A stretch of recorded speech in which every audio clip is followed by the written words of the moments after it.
Estonia is one of the most advanced digitalized countries in the world today. Yes, so they say.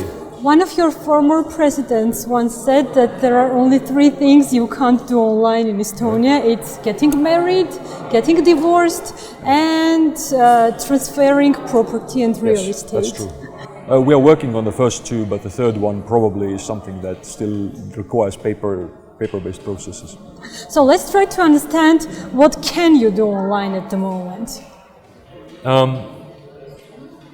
Estonians really are getting used to doing everything online, but we are also getting past that, because what we find is that once people move things online, once services become electronic services, what tends to happen is that the government discovers that there is actually no need for the service at all. So an Estonian usually doesn't do things online, things happen online. For example, if somebody loses their job, it used to be a paper-based process. Back in the day, you had to apply for unemployment benefits. Then it was the process of you had to apply for unemployment benefits online. You could do that online.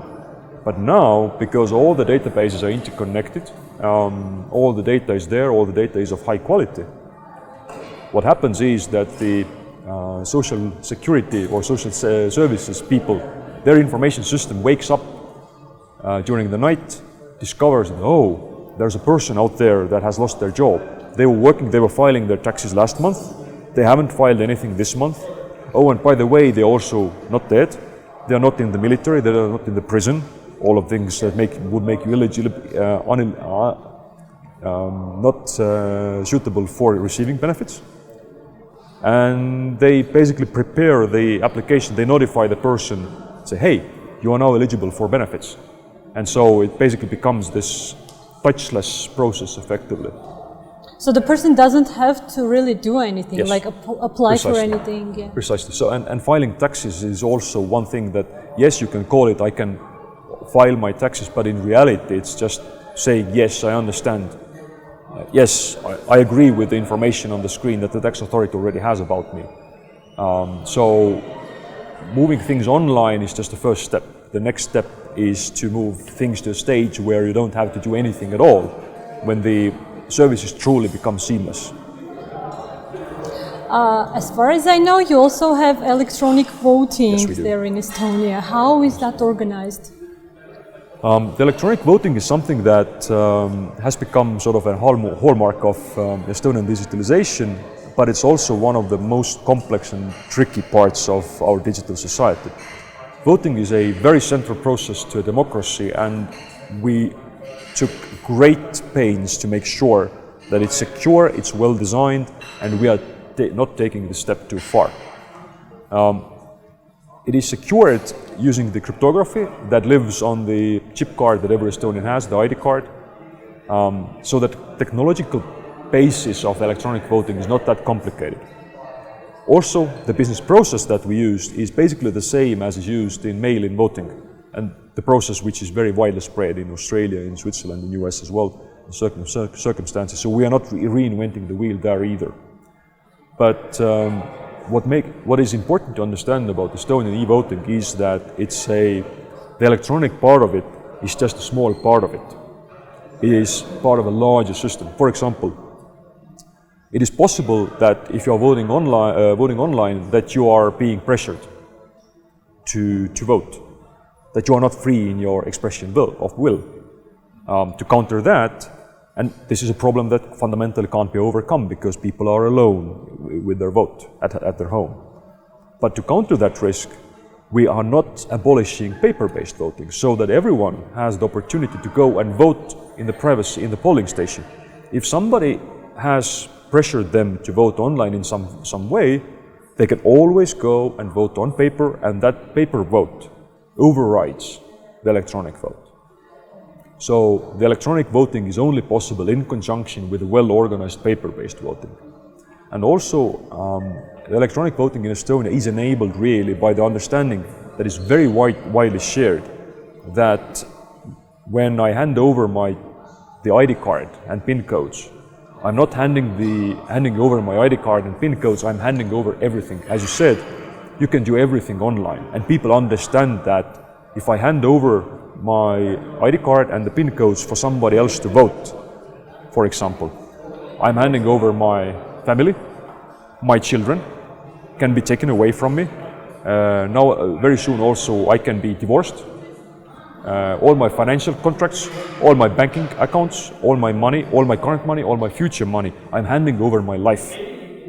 And people are very, very, very reluctant to do that. And this is a mechanism that isn't built into the e-voting, but it comes from the wider understanding of the people, of the consequences of fraud, of behaving irresponsibly. And so Estonian electronic voting is secure and secured by this wider context of things. And this is how it happens very, very broadly. We can go into cryptography and the protocols later, but that's the gist of it. To be able to navigate in this digital society, you should have something like digital identity or something, right? How is that organized? Digital identities in Estonia is organized in a very sort of almost, I would say, Estonian fashion. Because back in the day when we regained our independence from Soviet Union, almost before the Estonian Republic, there was the movement of registering Estonian citizens.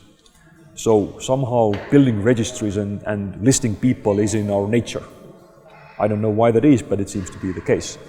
So our electronic identity is built on a very strong physical identity. When an Estonian is born, they get the ID code. That is their unique personal identification code even before they get their name. And it is, after the birth, it is the responsibility of the parent to go and assign a name and associate it with that ID code that has been issued previously. And that ID code doesn't change whenever, whatever happens in your life. And the electronic identity is built on top of that. We have chosen a model which is open. We have set standards, we have set frameworks. There are few things that the government will issue, like the ID card. This is a device issued by the government. But we have also opened up the market for all private sector organizations, so that banks, telecoms, utilities, whoever provides any service to our citizens can utilize the authentication methods freely. There's no restriction. Also, we have opened up the market so that if a technology company comes out with something better than the ID card, because it really needs a card reader and it's a physical thing and it isn't really convenient to use on your mobile device. And there's a company that came up with a better idea how to do that on a mobile device. And they can in the Estonian framework of things because they're compliant to standards. It's an open market, and so they can start offer their services, and it has become remarkably popular. And this is how we allow the innovation to grow while still providing a safe baseline to the citizens, so that every citizen has at least something that they can use as their digital identity. So this journey of digitalization started around 20 years ago in Estonia. More than that. So where were you during this journey, and when did you join it? I joined the Estonian digitalization journey beginning of the 90s, back in the day. I have had this great privilege of growing up professionally alongside of the state of Estonia. I started building websites in mid-90s. First websites in Estonia, commercially built. Then I was working for a bank when the first wave of digitalization really kicked off. We had the Tiger Leap program to educate children, to bring computers to schools. And so I helped work on some of the first internet banks that were built in cooperation with the state. We worked with the tax authority to help move their digitalization forward. Then I had the opportunity to be the head of IT at Estonian Tax and Customs Board when we joined the EU. That was around the 2000. And when we went from having two information systems, one customs system, one tax system, because Estonia is a very simple country, we didn't have much complexity to do that. European Union is a much more complex organization. And so we went from 2 to, I believe, 14 systems within a 2-year period. So that was my job. And then I ended up at the MIT, which led me to be the CTO of Estonia. Because of course, when you graduate from MIT, you will try to get your hands on the largest system you can possibly get your hands on. And then there was opportunity to be the CTO of the entire country. And as an engineer, I could not pass that on, so there I was. Yeah. Have you noticed or identified any risks or shortcomings related to this digitalized government and society? The digitalization of the government really creates a wide range of risks. As I said, there is no business process that is risk-free. However, there is this inherent question that societies must answer when they do digitalization. And if that question is not clearly answered, that can be seen as a risk. For example, what can happen is that because it becomes so difficult to lie to the government, because government information systems are interconnected, the data is of high quality, so the government knows very precisely things about the citizen. Sometimes that's not a good thing. Every society has an extent to which the citizens can effectively tell the government whatever they want, and the government will not have the ability to verify that. For example, in Estonia, that is the address. Every government agency, there is no central database that has a definitive address of a person. I can tell one agency that I live in one place, another agency that I live in another place, third agency, a third piece of information, and they will send me mail to those addresses. And this is the level, this is the Estonian agreement, this is the case. In Armenia, it might be different, because the trust between the government and the citizen might be different. And finding that balance and getting that balance just right, not forcing the citizen to trust the government beyond what they're willing to do, but also not utilizing the trust to the fullest. This is one risk that digitalization brings. The other thing that digitalization does is that it provides a really, really solid foundation for taxation. So that what can easily happen is that your effective tax rate goes up, because you collect higher percentage of your taxes. There's always a level of tax evasion. But if you and your neighboring country both have the same tax rate, but they collect half of the taxes and you collect all of them, their effective tax rate is actually half of yours. And this can become this tricky issue to navigate, because from the political standpoint, the law says the numbers are the same, so why should we change? Also, the money, taxes coming in are very good. We can provide public services based on that. However, its effect on society can be difficult. And are the citizens okay with that? Yes, because that is the contract that is the level of trust between the citizens and the state. We understand that it is our country, it is our state. This is very deeply built into Estonian kind of understanding of how the state works. Whether that's true or not, whether that was the case, people argue about it all the time. But it is the foundation kind of story of Estonia, is that we sang our country free. It is our country. And of course you trust your children, right? So that level of trust is there, and this is why people find it absolutely acceptable that there are taxes must be paid. There is a fairly high level of taxation in Estonia, and people are happy to pay that usually. Of course, there's nowhere 100% taxation, but tax collection, but And how did this digitalization affect the corruption level in the country? You cannot really bribe a computer. You really cannot. Also, when people talk about privacy, they often talk about the same thing that I said, that your ability to lie to the government.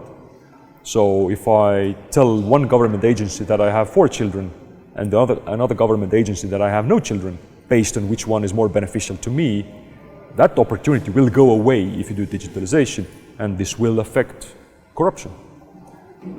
And if you move processes from paper to digital, you remove the middleman, you remove the person who can be bribed.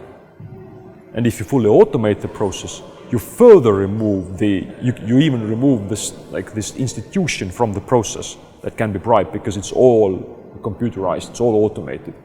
And so the level of corruption really sort of goes down. What I mean by when I say corruption, I mean this everyday kind of corruption for the individuals and businesses.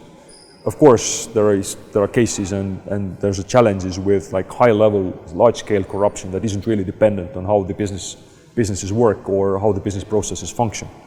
But the low level of like everyday, mundane corruption, if you will, that has been greatly reduced as a result of digitalization, because you cannot bribe a computer. It's impossible. Was there any kind of resistance in the society when this digitalization was being implemented? Not really. Because when we regained our independence in the 1991, decision was made to very quickly move away from Soviet-style structures. And that this meant that we had to build our country from scratch, literally having nothing. Estonia doesn't have much natural resources. We have even fewer people. So we don't have anything. We cannot afford a country that is modeled like Germany or Sweden or US. We cannot possibly afford that, and everybody understands that. Everybody understands, it's fairly deep understanding, even if they can't verbalize it, that the only way we can afford our country is through digitalization. The only way we can afford to provide the services, to have the military, all of that comes from the fact that we have digitalization. This is how we afford our country, and everybody remembers very well what it felt like not to have that independence. So that connection is very, very deep, and there is no resistance to that. Of course, people don't like change and would like things to be the same they are, and have always been. Of course, there's that level of why should I need to do things differently, and that's always there. But there is no fundamental sort of social resistance to why would we need to move digital. That understanding is very deeply there. Which is the biggest accomplishment of Estonia in this field of digitalization? What are you personally proud of? I am very proud that we have not managed to break the trust over all those years. Because it all started because we had a fairly small community of engineers who were trusted by the government, and who also trusted the government, because coming up with things like X-road or electronic identity, this is not something that a bureaucrat or a government official comes up with, or a politician. It's an engineer's kind of mindset. But in order for that to actually happen, the bureaucrat and the policymaker must trust that the engineer is not talking some utopia, but these are actually useful things, that they can be trusted. And in return, the engineer trusts that when they give it to the policymaker, that the policymaker will actually build decent and reasonable policies and standards around the technology. And I'm very proud that this trust between the society and the government and the engineers and the bureaucrats and the policymakers, that trust has not been broken. Because once it breaks, once the government takes your citizens' data and does something awful with it, the trust goes away. When engineers don't deliver on their promises, that trust goes away. And when that trust goes away, the digitalization stops. Over the past 25 years, I would say now, we have managed to not break that trust from any of the sides. And that is something that I'm very proud of. Truly. What is more important for implementing this digitalization in society? Do you need political will or technological advancement? It is not really about political will, because political will is about whether we spend our taxes on roads or whether we spend our taxes on child support. That is a political choice. But digitalization is a way to achieve that, to provide those services. And that understanding that there's a separation between how we do things and what we do, that understanding must be there in the political community, and the consensus that digitalization as a method of achieving things is fundamentally what we do. This is shared consensus among the political parties. That is very much necessary, and that must also be sustained, because election process happens. That's a democratic, that's nature of things, that governments change, parties change, preferences change, but digitalization takes time. And while we might decide that today we spend our taxes on child support and tomorrow we will spend our taxes on building roads or military or what have you, that might change. But the understanding that we will always collect our taxes digitally, that must not change. But someone has to make the decision that now we are going to do this digitally. That's also political will. Not necessarily, because the mandate of the minister is to educate children or to collect taxes or provide support. And the agencies under them execute that political mandate. And their mandate, and this has been one of the key success factors in Estonia, is that their mandate is not bound to digitalization. It is bound to them delivering the service the best way they can. And so if a tax authority finds that they are better off with some service on paper, they can, and they will do that. There are services that are still on paper because it makes no sense to digitize them to few customers. But that is the responsibility of the particular agency delivering the service. What services, to whom, that is a political decision. But the agencies are fundamentally free to decide how to deliver that service. It's the how part. And that is usually, people find that moving to computers and to digitalization is a better way, it's a more efficient way to deliver that service. And once more, the emphasis is not on digitalization. The emphasis is being able to provide the best service possible within the financial, very, very, very limited financial boundaries that we have, because we are a tiny and very poor country. Are you familiar with the level of digitalization in Armenia? I am somewhat familiar. I cannot say that I have a comprehensive overview, but we have worked with many agencies and we have had some level of insight into how digitalization works in Armenia. And what's your opinion about it? My opinion is that you have most of the prerequisites there. You have very strong engineering base. You have also most of the policies fundamentally there. You have a very good sort of structure in place to actually move forward. And the key thing missing is not the engineering or the technology or even the political will, but it is the ability to cooperate and come together in a fairly specific fashion to together build the electronic identity or infrastructure or interoperability, to overcome personal differences. Because this is what it's all about. Digitalization is not a game that can be played alone. It's a team sport, it's a team effort. And unless people are willing to set aside their personal differences and work together for this common goal, things are not going to happen.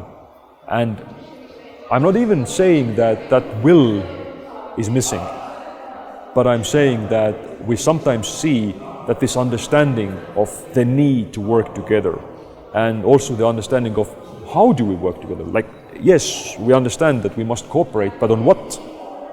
This seems to be missing, and this is where we can help. The cooperation part you need to do yourself, but where, how, this is where we can help. But do you have any projects with Armenia? Yes, we're working with the Central Bank of Armenia. We are helping them with their digitalization efforts, and that is our main focus and main project in Armenia right now. How do you see the future of this field? Like, what will the digital world look like in the future? My firm belief is that the non-electronic world, the physical world, will continue to become more complicated and more complex, and the world economy will continue to be more interconnected, become more interconnected.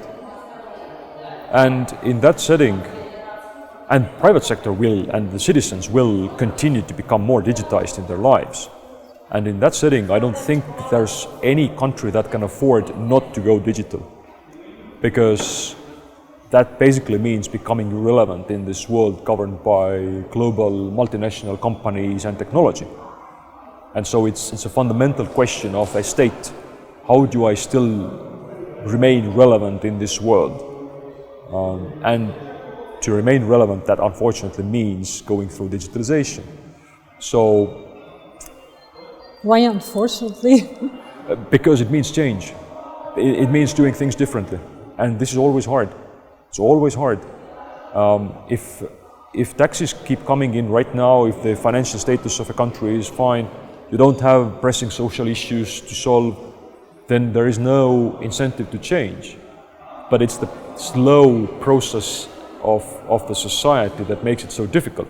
Because once you do realize that no, I really must change, then it's probably too late already. So finding that courage is unfortunately quite hard to go that digitalization route. And you have found that in Armenia.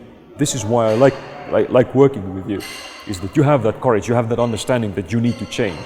This is actually quite rare.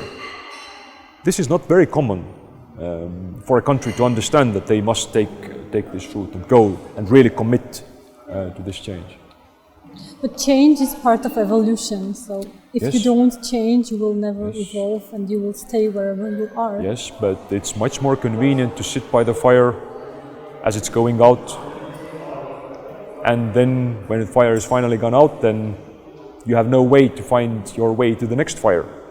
But when you start moving, finding your next fire, it's quite comfortable and the world is dark and scary. And it's So difficult. you have to invent something and do something. That's why we are here now. And Yes, absolutely. You're absolutely right. You have to take that step into the darkness with your lit torch to go and find the next step. And that desire to get moving is something that I really admire with Armenians, because that desire is clearly there. And again, it is not a very common thing.